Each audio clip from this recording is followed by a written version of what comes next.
أغبى خطأ أو أغبى قرار مالي ممكن تعمله في حياتك وممكن يضيعك سنين قدام. بس قبل ما أبدأ صلي وسلم على رسول الله عليه أفضل الصلاة وأزكى السلام. أغبى خطأ أو أغبى قرار مالي ممكن تكون أنت تعمله في حياتك هو الكريدت كارد، أو إن زي ما الناس بتسميها في مصر بطاقة المشتريات. طيب ليه ممكن يكون ده أغبى خطأ بتعمله في حياتك وممكن يأخرك ماليا سنين؟ في البداية قبل ما أقولك هو ليه ممكن يكون ده أغبى قرار أنت بتعمله في حياتك، خليني أكلمك من منطلق الحلال والحرام. أولا أنا مش شيخ ومش هفتي، معظم الشيوخ قالوا إن هي حلال إذا كنت ناوي تسدد قبل ما تقع في شرط غرامة الآخر، وفي الحالة دي أنت مش هتدفع فوائد فبالتالي مفيش ربا، فبالتالي هي حلال. في رأي تاني واللي أنا شخصيا مقتنع بيه بيقول إن مجرد التوقيع والموافقة على شرط ربوي فهو حرام. أنا عن نفسي ده الرأي اللي أنا مقتنع بيه وأدين بيه إلى الله، ولكن أنا مش شيخ ولست عالم، أنا بنقل لك الآراء الفقهية وأنت مسؤوليتك إن أنت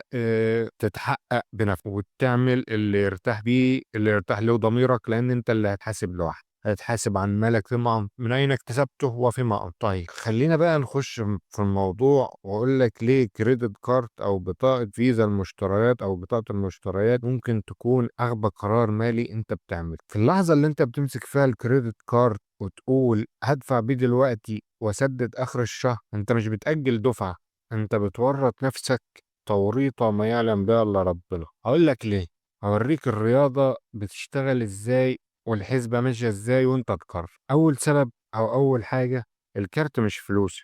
لما اقول لك ان عملت لك حد ائتماني 30,000 مثلا، كده انا ما اديتكش 30,000، او انت ما بقتش اغنى ب30,000 او 60,000 على حسب البنك، لكن ده معناه ان البنك بيقول لك انا هقدر اسلفك 30,000 تصرفهم النهاردة وترجعهم لي بكرة، ولو مرجعتهمش بكرة هتديني غرامة تأخير. ودي أكبر خدعة نفسية البنك بيقع في أو بيوقعك أنت فيه، إن البنك بيقول لك إن أنا هديك 30,000، فأنت عقلك بيقول لك إن أنت بقيت أغنى ب30,000 أو إن ثروتك زادت 30,000. طيب يعني خلاصة اللي أنا عايز أقوله إيه؟ خلاصة اللي أنا عايز أقوله إن البنك اللي البنك بيديهولك أو الحد الائتماني اللي البنك بيديهولك ده سقف دين، مش رصيد، مش فلوس دخلت جيب.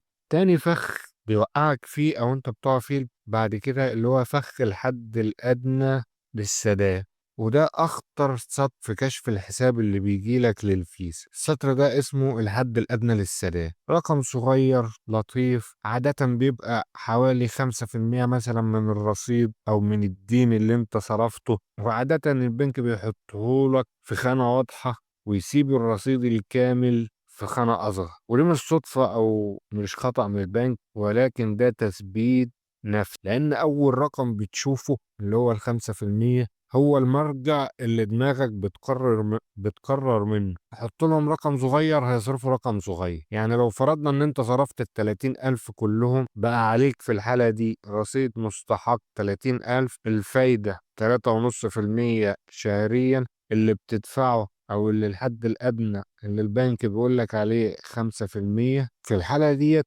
الرصيد بيزيد كل شهر 3.5% زيادة، الرصيد المستحق عليه بتدفع انت منهم 5%، يعني الصافي ان انت بتقلل دينك، الدين اللي عليك يعني حوالي 1.7% بس في الشهر. عارف ده معناه ايه؟ معناه ان انت لو دخلت الدايرة دي محتاج اكتر من 11 سنة عشان توصل لعشر الرصيد، وإجمالي اللي هيخرج من جيبك على مدار الدايرة دي حوالي 92,000 جنيه. شفت يا صاحبي إزاي ال30 اتحولت ل92,000؟ هتقولي لا ده البنك بيقول لي إن في 55 يوم فترة سداد، فترة سماح، ودي أكتر جملة تسوية في الشغلانة دي، وهي دي المصيدة بتاعت اليوم الأول في الفاتورة. لو اشتريت قبل تاريخ كشف الحساب بيومين، فترة السماح بتاعتك بقت أقل من 20 يوم. الأهم بقى إن فترة السماح بتسقط لو ما سددتش الرصيد كله كامل. يعني لو دفعت الحد الأدنى